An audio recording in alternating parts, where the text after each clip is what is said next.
Priyanka, can you please tell me that am I audible?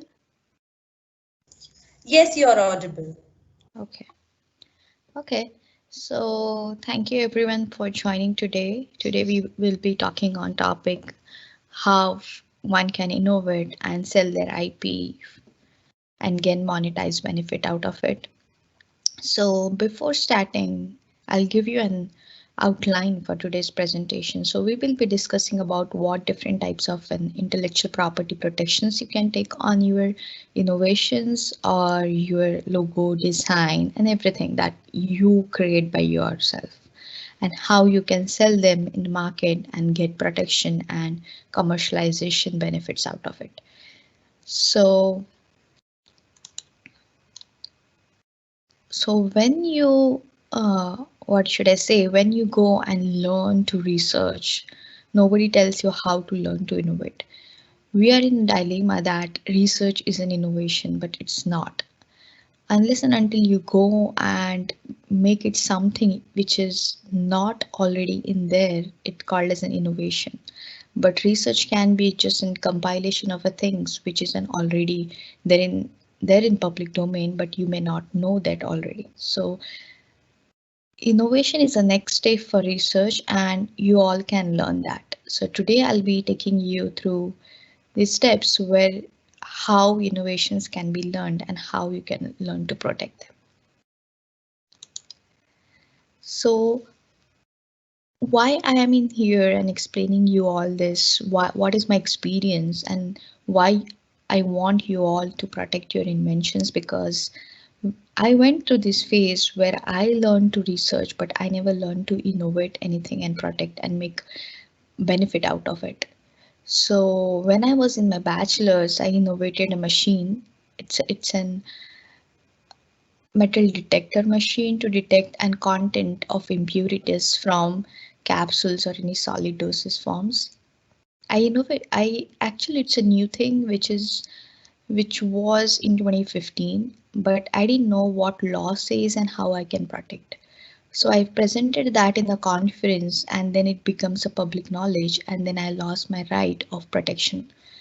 And then therefore there is no patent or anything I can take on it. Then I learned that I should, when I innovate, I should protect that. So I filed my patent application during my master's studies in India. But unfortunately, lack of knowledge and awareness about patents back there in 2015, I lost my patent just because I didn't know how to protect and how to proceed, whom to approach, who will be the best person for me to guide. So I my patent got abandoned in 2018. So that's why I decided that I should take an initiative to talk to students, researchers, and their research guide to how to walk through this process and make their master and PhD research profitable. So how this innovation process works? You all identify what research you should do, right? This is like selection of your project topics, selection or maybe using pre-existing topics from your lab, and then you identify something, but you do not know like how to make or invent something out of it. So there are three important processes for you to protect your invention. First, to identify what exactly you are inventing, then actually work on invention by filing your patents, trademarks, copyright. There are different types of an IP protections you can take. So when you come into that process like of an invention, first your uh, responsibility to get protection on it, as there are different types of protection. One, it is called as an like simple basic protection, where your patent application will not be getting an examined, but you will get a placeholder where nobody can come to your place. So that called as an invent. The last step will be an implementation. So in that step, you do actual research or trial and error, come to be more specific and get into your final stage of filing in your invention to protection, and that's a stage where your invention get examined by different patent offices and you get a report whether it's really novel or not, whether you'll be getting their monopoly or not. So this is how the process work. So I'll be taking you through first step, like how you should identify there is something novel in that research area or your subject or topic. So we do not have that tradition of finding a need, but when you select some topic, it's really important for us to find a need. A need for what? A need for society. Like if you're doing a research on cancer, there is a need because people are doing research, they are getting not getting result out of it. So there is a need for more and more research.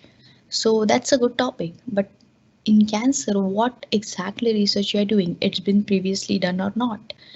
So the first step should be your need. So I've just pulled out uh, this flow chart which I generally use when I talk to someone to make them understand what exactly need means. So when you find out need, you'll get an like impulse of need exist in market, but what exactly specific need that you can work out, that you need to identify in a second stage. So I'll give an example. So if you are working on particular drug molecule, so you may know that one drug molecule can be used in different diseases. So if you are seeing like X drug molecule can be used in treatment of cancer or maybe some diabetes or maybe some other diseases, but you then identify this molecule has been already been researched in cancer, then what left for you? You it's like you need to work on another indication. So uh, that's how you lowered your chances in one area and focused onto another area. So that's called as a need. So now extra molecule can be used in treatment of diabetes is your need because nobody has already done it. And then you determine like how I can use that X for treatment of this disease, and that is called as a concept generation. So in that concept generation, you generate different multiple pathways which we can target, and then you go and identify what exactly concept you need to select to work on laboratory basis. So this need identification is important when you go for asking for funds or maybe go for investor speech for your company. They'll not invest in your company unless and until you show them there is something which is required in society or there is need exist for your research to conduct. So this is Ohio based company. It's a US based company which I worked with during my graduation, and I worked from start to end, like selection of a need, identification, development of a product, protecting patent, and then commercialization. And we were quite successful in commercialization. So this product was uh, it's a thyroid radiation shield. So it, during surgery, like surgeon needs to protect their body from radiations and even patients. So PNY LLC they designed and thyroid mass, I should say thyroid shield for protecting thyroid glands because according to research there were many surgeons were reported like having some sort of cancer, thyroid cancer. So we were trying to work on only thyroid shields. So what were challenges while working on this shield was we need to have some sort of shield which is antimicrobial and it should be moisture wicking. So that was a challenge because most of the anti-radiation or radiation protection shields are really heavy. You cannot wear something heavy on your neck region.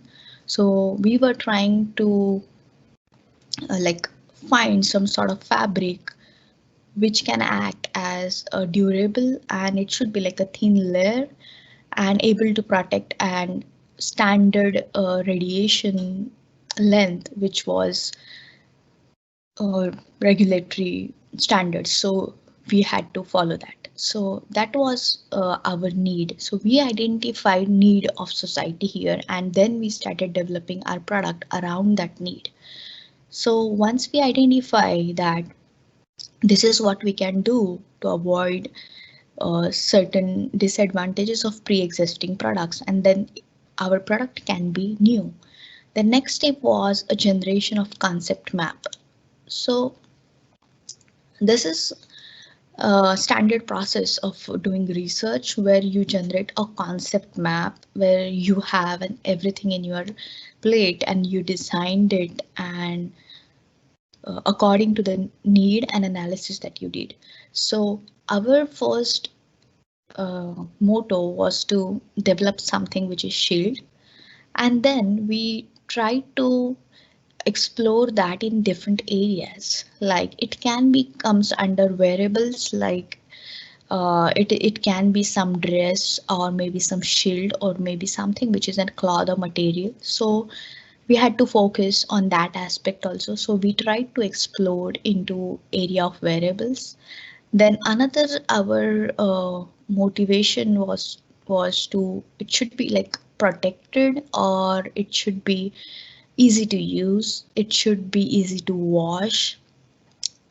That was our first that was our second initiative for developing that need.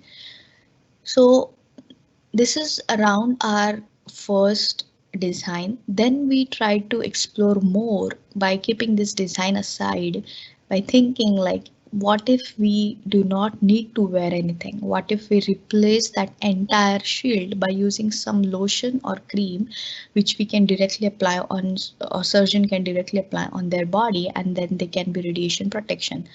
Then we identified that might cause some other side effect. So we dropped that plan in between. So this is what called as a concept generation, out of which you learn to how to do research and how to compile your data to get more protection or to get more understanding of your invention.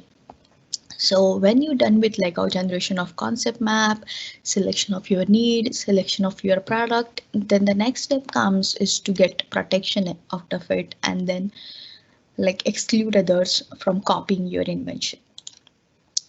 So this type of invention, it is really a lengthy process. Sometimes it takes like around 2 or 3 years, but you have, when you do masters, you already have 2 years, and starting that process from right beginning is really important if you want to get into market and commercialize and get money out of it. So the first stage was what I've showed right now. It comes under ideation and brainstorming, where you decide your concepts, where you decide your need of society, and when you design your product according to need of society. And then you come to protection, which is application of IP. The next step will be application of regulatories according to area where you want to launch your product.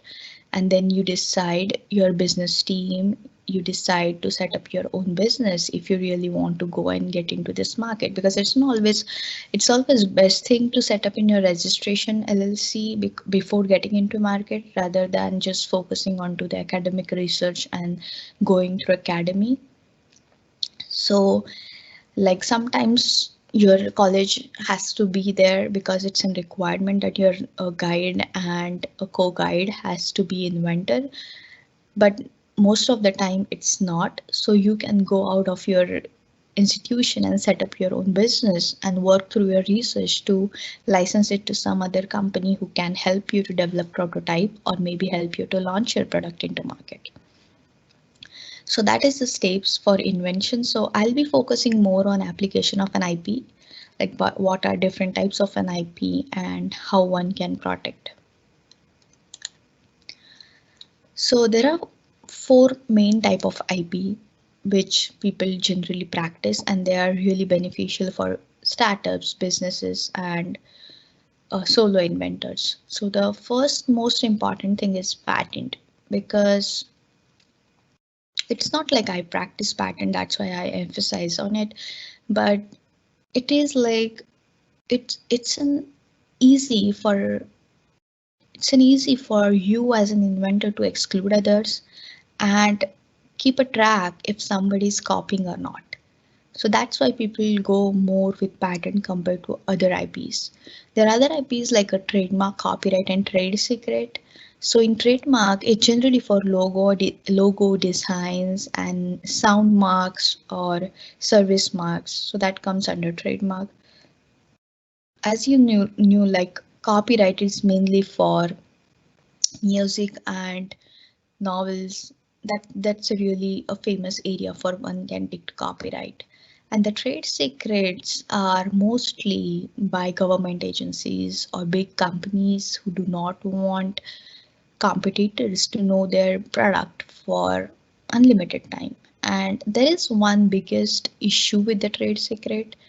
If somebody is copying your invention, you cannot fight against it because a trade secret is not any sort of application. It's like a secret, normal secret we just don't tell anyone. That's the thing of trade secret. So you are not having any protection on it. You are just keeping it secret, but there is no application or anything like that for you to get protection if somebody copies your invention.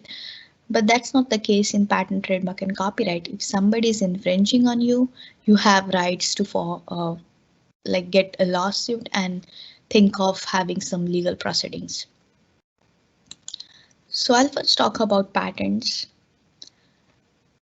So I know like many people know patents, but it's a different for a different country. So I'll be focusing more on India and United States today. So once you get patent, you'll get a right for 20 years, and that is on an average for each country, like 20 years right for patents. But there are different types of patents. So if you are filing a utility patent, which is a normal one which people generally do, you get 20 years from your date of filing. But if you file a design patent, which you get a 15 years from the date that patent get issued. So what this term exactly means? This is a term where you are like excluding others from copying your invention. So why government wants you to give that monopoly on your invention? What is the benefit of government? Government will not do or give you anything in return of something, right?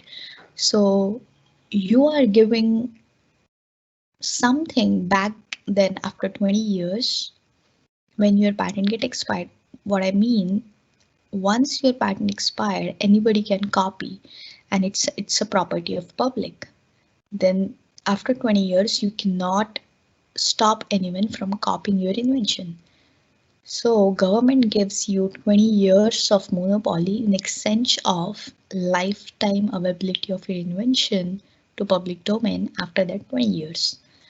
So this is also a type of a business, but in that 20 years, you can actually acquire as long as market you want, and then you can create your brand, and that's what many companies do.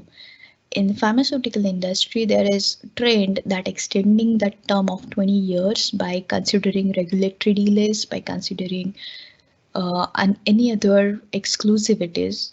Exclusivities where you get an additional term for your 20 years. I will not go into exclusivities because it's quite a huge topic and it relates somewhat to regulatory. So we will be talking on that topic some other day. So this is all about patents. So I just wanted to know if anybody wants me to repeat anything or does anyone have any question, because from here onwards it will be getting like a little bit complicated. So I just wanted to make sure we all are in one page.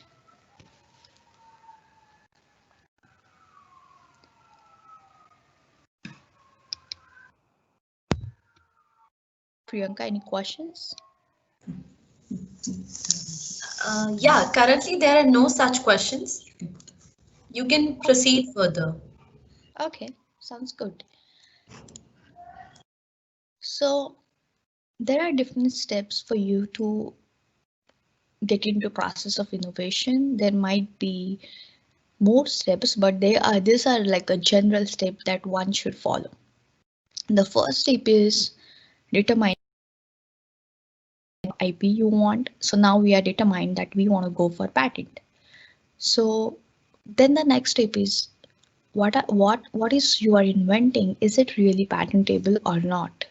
So that's called as patentability test. There are different types of tests in different countries.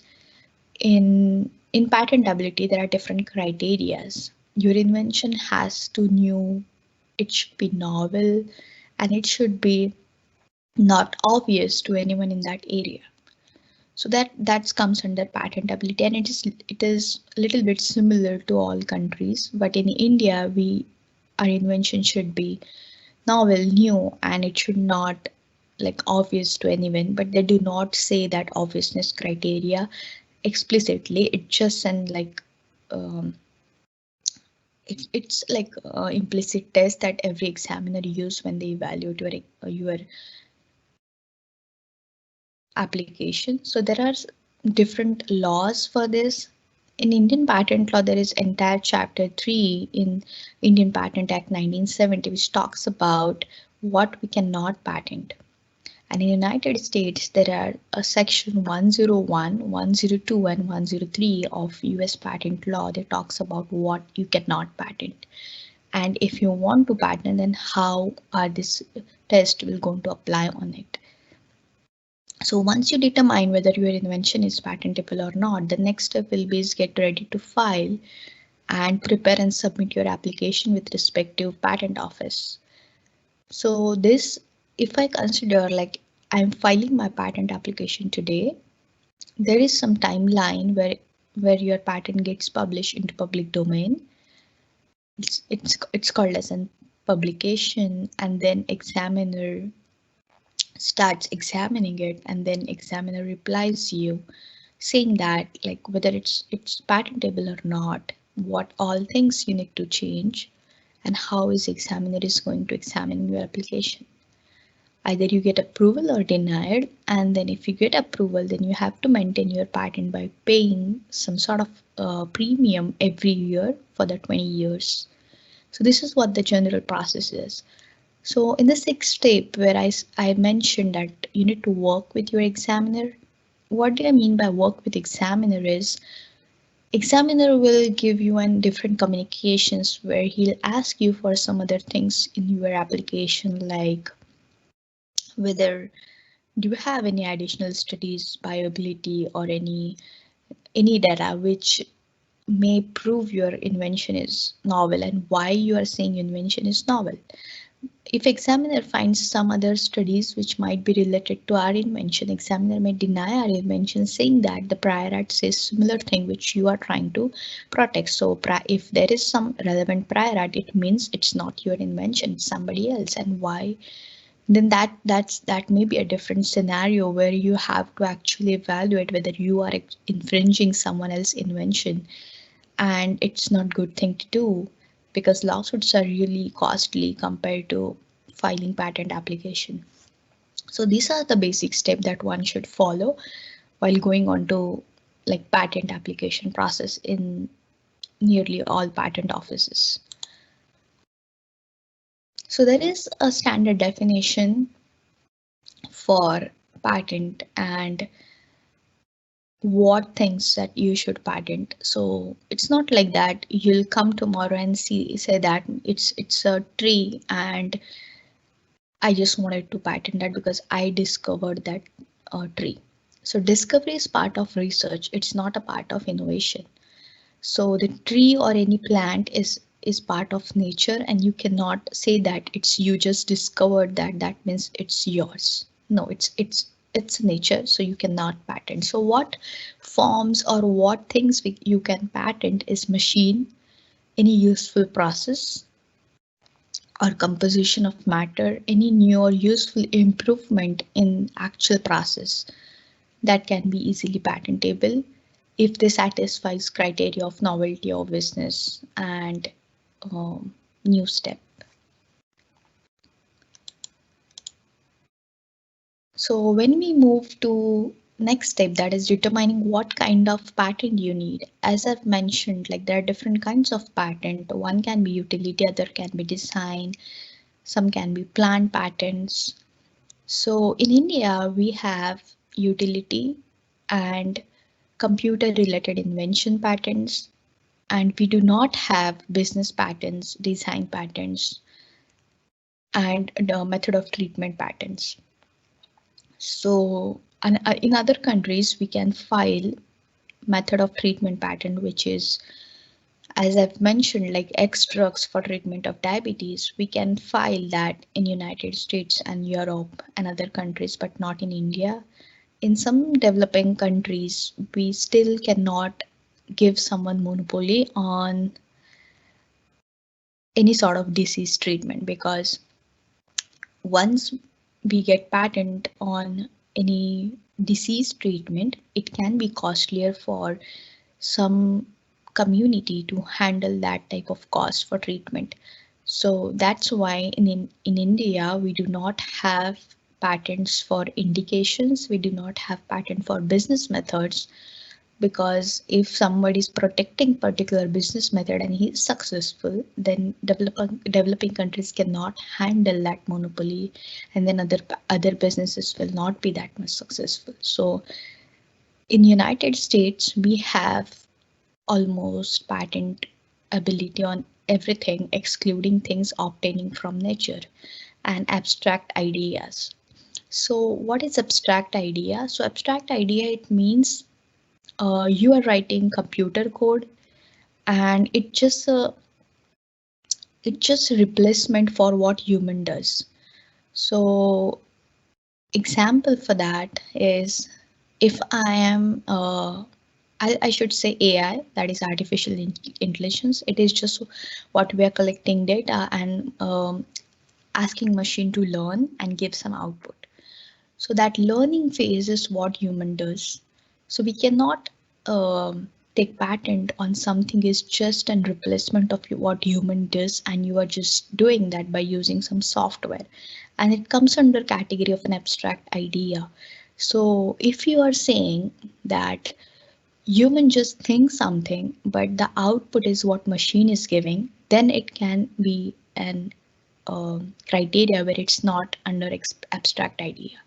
So there is a huge, it's like a huge topic to discuss. There are different lawsuits and different case studies that we need to read before claiming something as an abstract idea or not.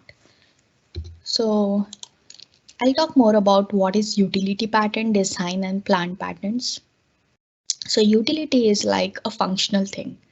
So if you design something, I should say, if you develop something like process of synthesizing X chemical or process of synthesizing some drug, then it comes under utility patent, because you need to actually functionally carry out that synthesis to get your product.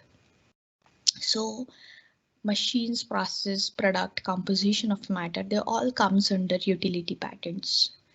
And in India, we can file product and process patent. So what is product and process patent? And a product patent is where you, it's what does, like, product is like anything which is prepared by using some process, but now patent office gives you an patent on two different stages, like actual product and process. So now you can file two different patent applications for synthesizing similar product and output.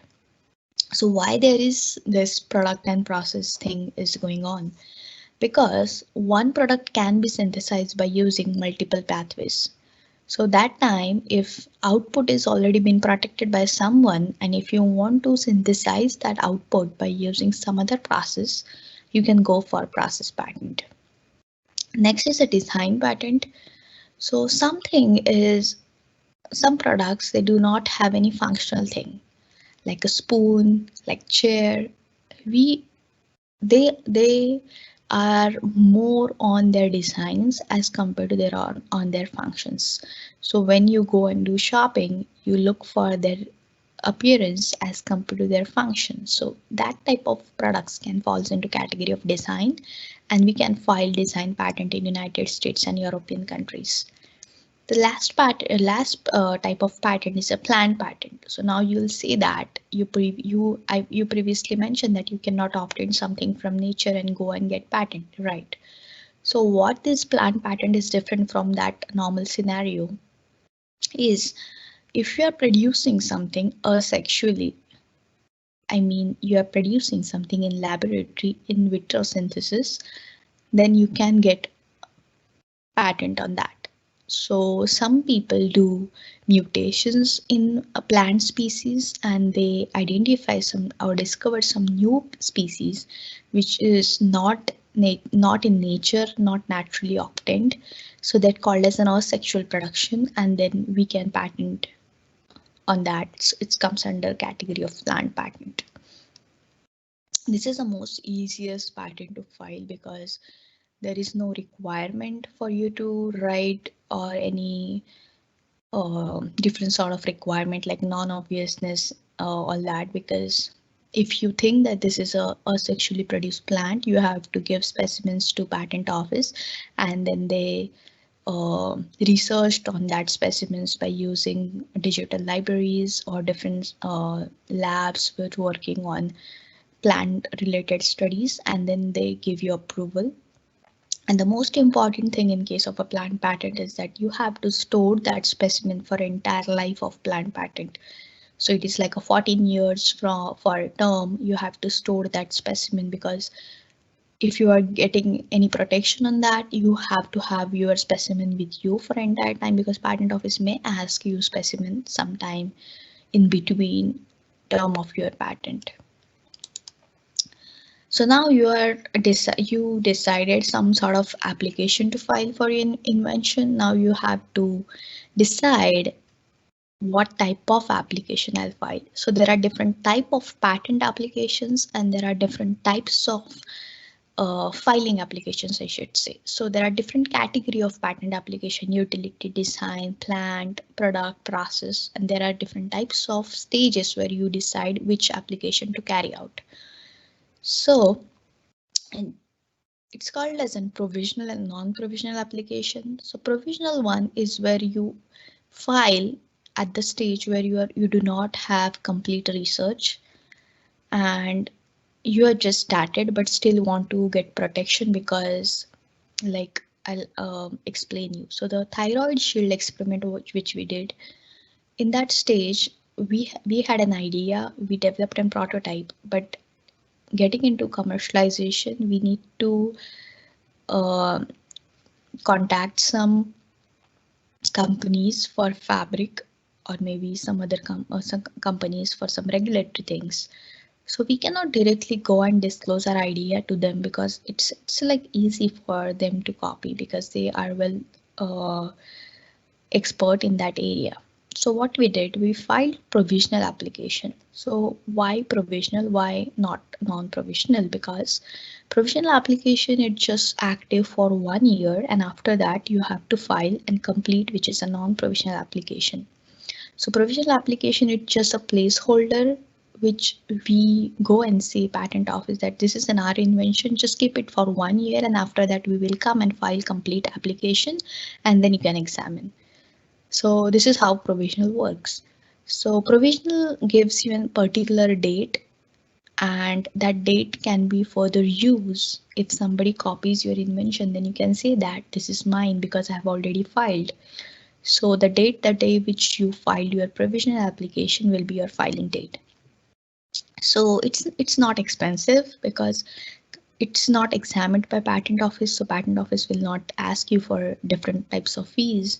They'll give you just a filing fees for provisional and it active for 1 year, and you do not need to claim anything. You can just give them a background or maybe attach your research publication and submit it for 1 year. And then in case of non-provisional, there are different statutory requirements for you need to follow while drafting it, and it is quite expensive. So in United States, it's somewhere in between $400 to $700 for non-provisional application, and provisional is somewhere in between $70 to $150. And in India, provisional or it's in provisional application in India too. It's somewhere in between 1500 rupees and non-provisional is somewhere in between 2,500 or 3,000 rupees depending upon your entity status. Like there are different types of entities: micro, small, large businesses, academics, so all have different fee range. So this is different types of applications. So now you filed applications, you know everything. Today we are not talking about like R&D and clinical, so I'll move directly to the business and licensing, like how you can sell this your patent to someone else if you do not want to develop your own manufacturing, R&D, clinical, or any business. You do not have money for that, or maybe you're not interested in doing business. So what you can do, you can sell your patent to anyone else and get a benefit out of it, and that benefit is called as a royalty. But you'll ask me like where I should go and sell my patent and how I can do that. So one important aspect for selling your invention is licensing to someone you in your area of invention. Like if you are inventing something which is synthesis, or maybe a product which is related to medicine, you should go and ask for any pharmaceutical company is working in similar area of research. So what exactly this licensing is and how it works. So there are two type of licensing. One is called as an exclusive, and another is called as a non-exclusive license. So in exclusive license, you give an entire right to them to do anything with your patent. In non-exclusive license, you just give their particular right. Like you can ask them for just use particular claim of your patent. So if your patent is talking about using extra for treatment of diabetes and cancer, then you may only give license for somebody to practice only for cancer, not for diabetes, or you may want some other company to practice diabetes. So this is what the beauty of licensing, where you can decide what to do with your patent and how to license. So what all rights you give to others while licensing is like others can make, sell, or use your invention under that licensing agreement. So the process of licensing a patent, it generally divides in four steps. First, you identifying patent that could be licensed. So there are many patents which you cannot license, like plant, because you know that some sort of plant, if you develop them in the lab, still they need particular type of natural conditions to grow. So there is one restriction. The next step is to find companies who like to interested in your license. So how you do that? It's generally a networking thing. Like if you know somebody, that would be great. If not, then there are different platforms you should you should go and have a look, like where I can sell my patent. So there is different platform called as patent auction. There is also one platform by US Patent Office where people just chat with each other, and this is like a normal chatting platform where people go and give their patent and then people bid on it. So it's called as a patent for partnership platform by USPTO.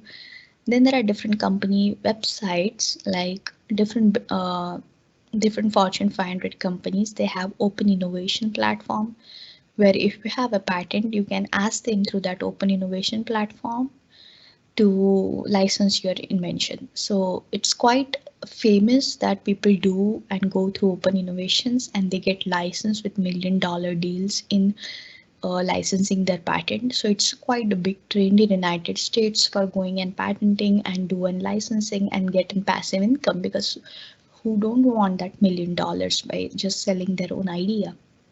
So this is how it works. This I know today's seminar is quite gist over everything because patent law is too extensive, and I took 5 years to learn this patent law, and I'm still learning because when you go and just see the books in Indian patent law is around 1,000 pages and US patent law is around 5,000 pages. So reading all those and understanding and applying takes an years and years. So if anybody is interested in learning, I would be happy to share my experience and my knowledge with you all. For today, I have Next is a platform which I have already talked about. So rather than like talking and talking and talking, I would like to ask Priyanka to take questions so we can discuss more and I'll understand like what exactly people want me to talk about.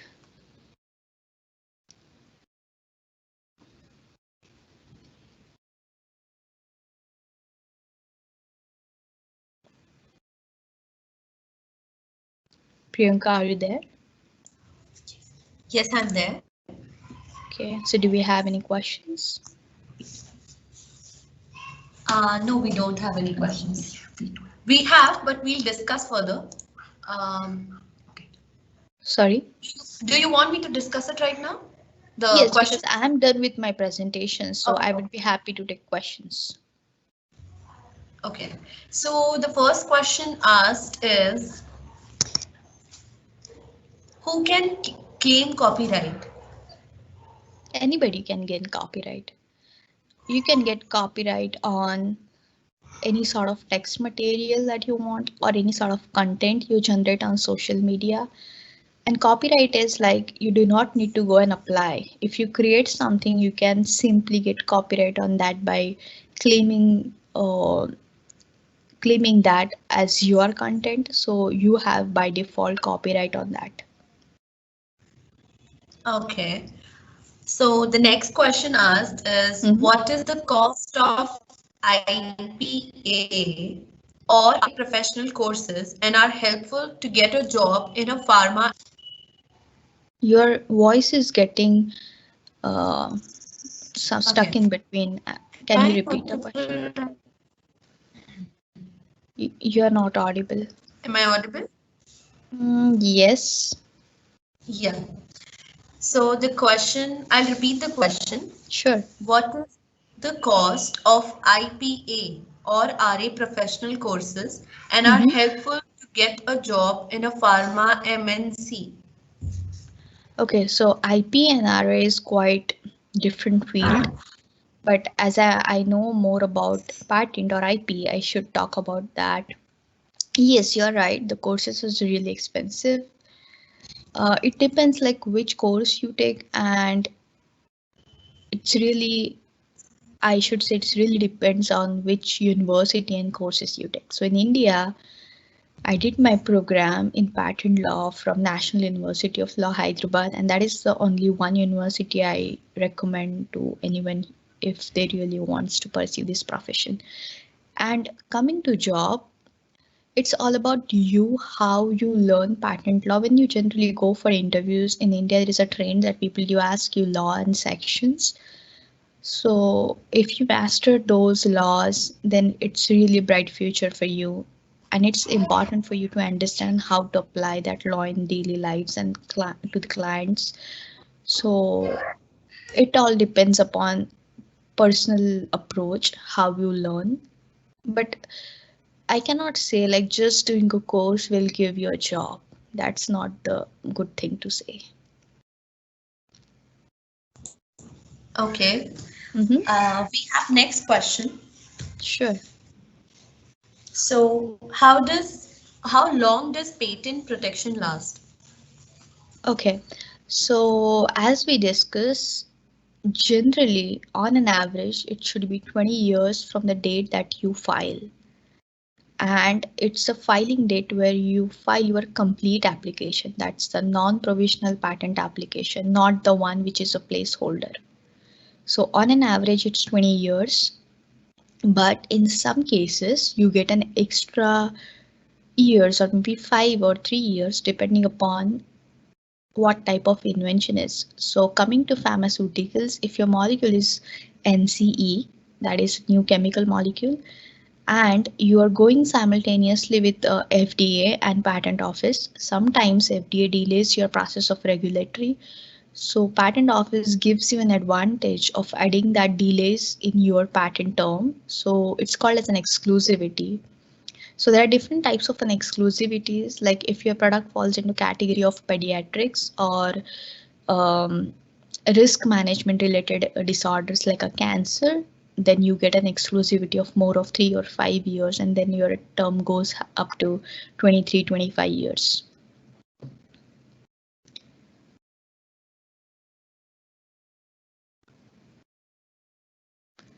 Any further questions?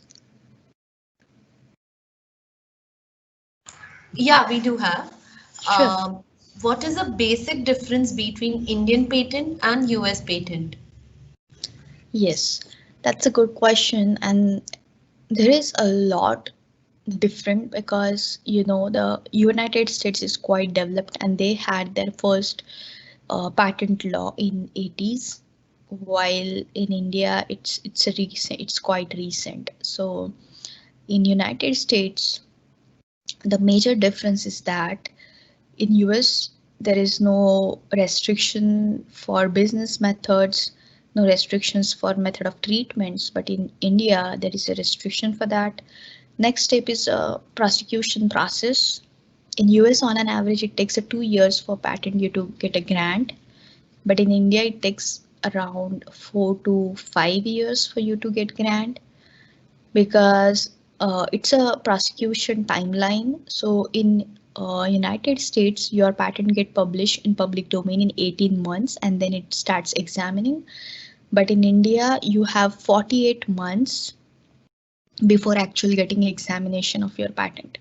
So that is just a little bit of time difference that we need to consider while applying to different patent offices. The second most thing is like Indian patent law is changing nowadays, like they are improving continuously. They did last amendment in 2016 and they are doing second amendment. They did second amendment in 2019 and they are still improving on it. So as it will improve, I know this difference will reduce, but it will take time because we have a lot of pendency in Indian patent office. So once we get that pendency, like we get off that, then for sure we'll have quick granted patents. The most important difference is fees. Like I know the Indian fees is relatively not that expensive, but in India we have to file fees for each and every form separately. But in United States there is a combined fee, and then that makes United States patent is really nearly same cost with an Indian patent. Okay. Mhm. We have one more question, that is, when licensing your patent to a Mhm. company, how to know what price to sell it? Are Mhm. there any sources which lets us know the general price tags of products in Mhm. pharmaceutical industry? Okay, so that's question is all about patent valuation. So yes, there is no any general database or anything which gives you cost of your patent. Your cost of your patent, which patent evaluators count. So there are different agencies which you need to approach. Patent office will not help you in licensing with respect to how much royalty you'll get. They will act as a, on the United States Patent Office, they act as um, I should say a middleman for a signee and a signer, but not Indian Patent Office. But if you want to license, it's your duty and responsibility to get a valuation of your patent. So valuation is totally depends on how market is fluctuating. If you're a software patent, then technology is rapidly changes. So your valuation prices may different as compared to pharmaceutical, because in pharmaceutical they have like one drug molecule sustained for more than 50 years. So in that case, your cost of getting royalty or maybe the price is relatively good. But there is no any source where you can calculate any patent. It's all depends upon it really depends upon multiple factors which you need to consider. And this field is not that developed because many people they do not do patent valuation. They directly go and license and then accept whatever the licensing offer is. But it's really advisable for go and do evaluations. If it is like it is costly, but it is a good thing because you'll know what exactly royalty ask for. Okay. Mm-hmm. We have one more question. Is a patent valid in every country? Sorry, is it I patent? repeat, Sure. is a patent Mm-hmm. valid in every country? Yes, like there is a treaty called as World Intellectual Property Organization Treaty. It's called as a PCT treaty, Patent Corporation Treaty. Under that treaty, there are 180 countries being signed with their own patent law. So around 180 countries, I think nearly, I should say all countries, they do have some sort of patent protection. But you need to file in each and every country if you want protection in all countries. But there is also alternative of filing PCT application. So if you file an PCT application, you'll get protection. I should say, you'll not get protection. You will get application in all country, and then you choose where to file. So PCT gives you and uh, it gives you a wider protection, but only when you file particularly or designate that specific country where you want to get in.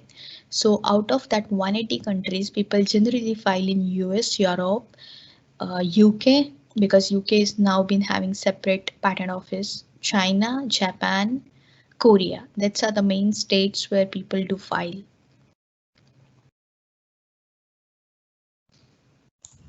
Okay. Uh, so we have one more question. Actually, your viewers are really curious to ask you questions. So we have one Sure. more question. uh, can we directly apply for US patent rather than going for Indian patent? Yeah, no. Yeah, that's a really good question. No, it's an US patent. Indian patent law is quite restrictive. They do not allow Indian citizens to directly file in US. But the opposite is quite easy.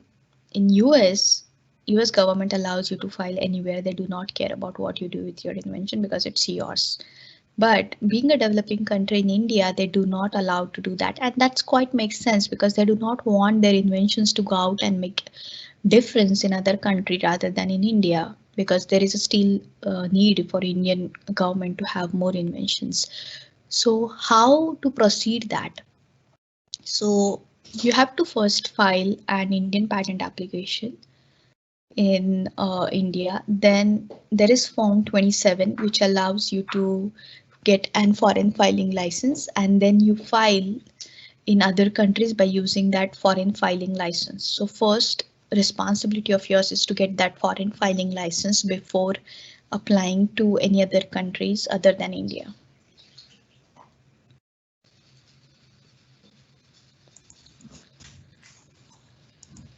Okay. Mhm. Um, so we have no more questions, Okay. and it looks like we have covered all our questions, Ms. Pranita.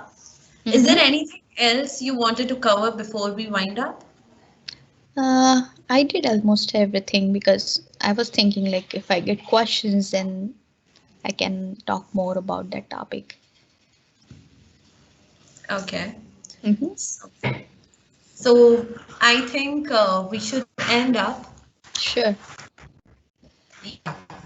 So Okay. Thank you thank so you, Ms. much. Pranita, and thank you everyone for attending today's webinar. If you have any other questions, please contact us through the details provided by us on the query box. Once you leave today's webinar, you will receive a survey cum feedback form on the presentation. And we would appreciate if you would complete that and provide your feedback. We have also posted the form link in the QA box. Make sure you fill them in order to receive an e-certificate.